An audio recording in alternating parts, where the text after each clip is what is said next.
Aí, muitos críticos do Supremo apontam outro lado, outro aspecto dessa dinâmica, que é o fato do STF estar conduzindo investigações criminais. Ah, sim, isso é outra coisa. E isso, eventualmente, está ultrapassando as barreiras, os limites daquilo que deveria ser constitucional. Por outro lado, aqueles que defendem o Supremo dizem que o STF está sendo guardião das leis, das normas, está garantindo a democracia, está sendo fiador da democracia brasileira. Já tendo passado por lá, qual que é a tua avaliação sobre isso? Bom, não tem dúvida que a função do Supremo é essa: preservar a Constituição, preservar a compatibilidade do direito produzido pelo Parlamento, das leis infraconstitucionais com a Constituição. Tudo bem, isso ele faz. Mas começou a haver uma coisa curiosa, um intervencionismo maior. Observem bem esse inquérito que está com o ministro Alexandre Moraes. Não termina nunca, né? E cada vez mais se expandiu o objetivo. Esse inquérito foi criado pelo Toffoli para responder aquelas investigações das pessoas que estavam falando mal do Supremo, aquelas coisas todas. Que é o das milícias digitais, que se desdobra em golpe. Agora foi expandindo o objetivo disso. Tanto é que tem aí essa história do 8 de setembro, né? 8 de janeiro. O 8 de janeiro... eu tenho uma visão distinta do 8 de janeiro, quero compartilhar com vocês, porque eu acho o seguinte: veja bem, aquelas pessoas todas ficaram um tempo enorme na frente dos quartéis, acampados lá, etc., pretendendo que os militares interviessem no governo, ou seja, desse um golpe. Pretendiam a intervenção militar no processo político. Aquilo foi.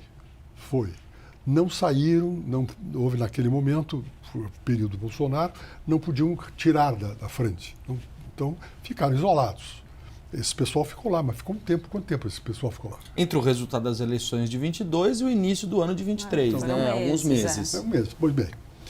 Aí, no final, eles não conseguiram que os militares interviessem para fazer um golpe, que é o que eles pretendiam. Eu enxergo aquela manifestação da rua, que é tratada como uma tentativa de golpe, eu vejo aquilo como uma espécie de catarse decorrente da frustração que tiveram de não obter a intervenção militar. Não se enquadraria, por exemplo, em abolição do Estado Democrático de Direito, na tua avaliação? No meu ponto de vista... Ou terrorismo, como nada alguns disso. dizem. Aquilo foi uma frustração. Eles ficaram um tempo enorme e não conseguiram nada. Mas que crime é, então? Foi...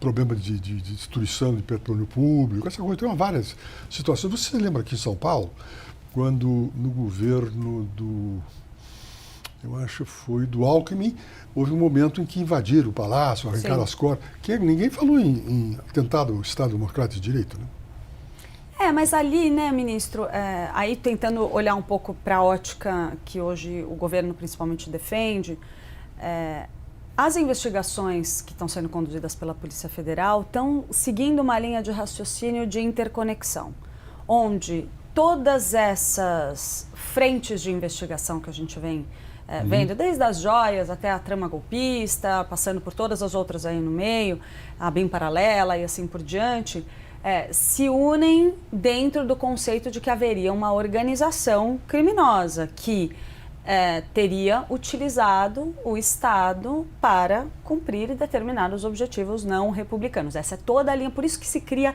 esse grande guarda-chuva dessas investigações que, em tese, remeteriam ao ex-presidente Jair Bolsonaro. Essa coisa de o Supremo jogar todas essas investigações no mesmo balaio, na avaliação do senhor, está errada? Acho que sim. Eu acho que não deveria ser da competência do Supremo julgar uma senhora que pintou lá o não sei o quê, ou que quebrou o vidro, que pintou aquela estátua. Lembra aquela história? Tem razão. Ou seja, e com isso você acirra mais. Porque eu, inclusive, examinei lá para curiosidade, né, um caso, e verifiquei o seguinte, que havia um pacote de vários casos a serem julgados ao mesmo tempo, o voto do relator era igual, só mudava a parte circunstancial, da caracterização o nome daquela da pessoa e tal, o que fez, etc. E tal. E aí teve gente que foi condenada a 17 anos de prisão. Como é que vai ser isso? Não é do meu feitio esse tipo de coisa. Eu advoguei muito no crime quando era advogado lá atrás, né?